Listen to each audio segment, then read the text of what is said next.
Power ரேஞ்சர்ஸ்லயே எனக்கு ரொம்ப ரொம்ப பிடிச்ச ஒரு ரேஞ்சர் யாரு அப்படின்னா அது டைனோ தண்டர் ஒயிட் ரேஞ்சர் தான். என்ன ஃப்ரெண்ட்ஸ், இந்த வேடிக்கையில நானும் கலந்துக்கிறேன். காரணம் என்ன கேட்டீங்க அப்படின்னா டைனோ தண்டர் ஒயிட் ரேஞ்சர் வந்து பார்க்கவே செமையா இருப்பான். எனக்கு சின்ன வயசுலலாம் பார்க்கும்போது எப்படிடா இவன் இப்படி இருக்கான், ரொம்ப ஸ்ட்ராங்கான ஆள் போல அப்படி சொல்ற மாதிரி தான் எனக்கு இருந்தது. White Ranger, Dino Power.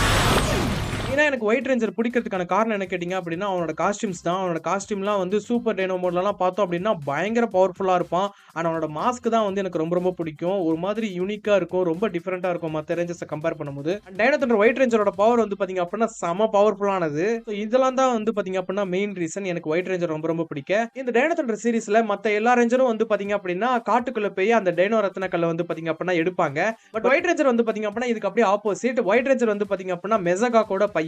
மெசகாக் யார் அப்படின்னா இந்த டைனோ தண்டர் சீரிஸோட மெயின் வில்லன். அவனோட பையனா தான் வந்து பாத்தீங்க அப்படின்னா இந்த டைனோ தண்டர் ஒயிட் ரேஞ்சர் இருப்பான். மெசகாக் வந்து காலையில ப்ரொஃபசர் ஆகவும் அண்ட் நைட் வந்து பாத்தீங்க அப்படின்னா ஒரு மிகப்பெரிய ஒரு வில்லனாகவும் இருப்பான். ஸோ ஒரு நாள் அவன் வந்து அவனோட அப்பாவை பார்க்கலான்னு சொல்லிட்டு ஆஃபீஸ்க்கு போயிருக்கும் போது மெசகாக் வந்து ஒரு போர்ட்டல் மூலமா அவனோட கோட்டைக்கு வந்து போவான். அதை வந்து ஒயிட் ரேஞ்சர் வந்து பாத்தீங்க அப்படின்னா பாத்துருவான்.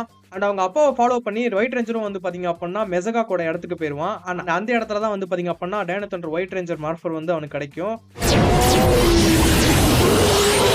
அந்த மார்ஃபரை எடுத்துட்டு ஓடி வர சீன்லாம் பார்க்கும்போது எனக்கு ரொம்ப கூஸ் பம்ப்ஸா இருக்கும். ஏன்னா அந்த மார்ஃபரை எடுத்துட்டு ஓடி வரும்போது அந்த பளிச்சுன்னு வந்து பாத்தீங்க அப்படின்னா வெளிச்சம் வந்து அந்த டைனோ ரத்ன கல்ல இருந்து வரும். ஆனா அது மட்டும் இல்ல, ஒயிட் ரேஞ்சர் வந்து பாத்தீங்க அப்படின்னா ஒரு ஈவில் ரேஞ்சர். அவன் வந்து பாத்தீங்க அப்படின்னா மத்த ரேஞ்சர்ஸை போட்டு பொளந்து எடுத்துருவான் பாருங்க. அதெல்லாம் பார்க்கும்போது எனக்கு ரொம்ப ஹாப்பியா இருந்தது. எப்படி சூப்பர் அடே அடிச்சு எல்லாத்தையும் நவுத்துறா அப்படின்ற மாதிரி தான் எனக்கு சின்ன வயசுல எல்லாம் தோணுச்சு. அப்படி நடக்க விட மாட்டேன். ஒயிட் ரேஞ்சர் நல்லவனா மாறினக்கு அப்புறம் ஒயிட் ரேஞ்சரும் பிளாக் ரேஞ்சரும் வந்து பாத்தீங்க அப்படின்னா சேர்ந்து ரெட் ரேஞ்சருக்கு ஒரு ஷீல்டு ஒன்னு எடுப்பானுங்க. ஆனா அது ஒரு சக்தியால தான் வெளியே கொண்டு வர முடியும். நானா? ஆமா, அந்த ஷீல்டுக்கு ஒயிட் ரேஞ்சரோட பவர் தான் ரொம்ப ரொம்ப முக்கியம். என்னால இனிமே தாக்கு பிடிக்க முடியாது. இப்ப தவற விட்டா அது அடையவே முடியாது. சோ ரெட் ரேஞ்சர் பவர்ஃபுல்லா மாறதுக்கு ஒயிட் ரேஞ்சர் தான் காரணம். இந்த ஷீல்டுக்கு முழு சக்தி கிடைக்கணும்னா எல்லா ரேஞ்சர்ஸோட பங்கும் அவசியம்.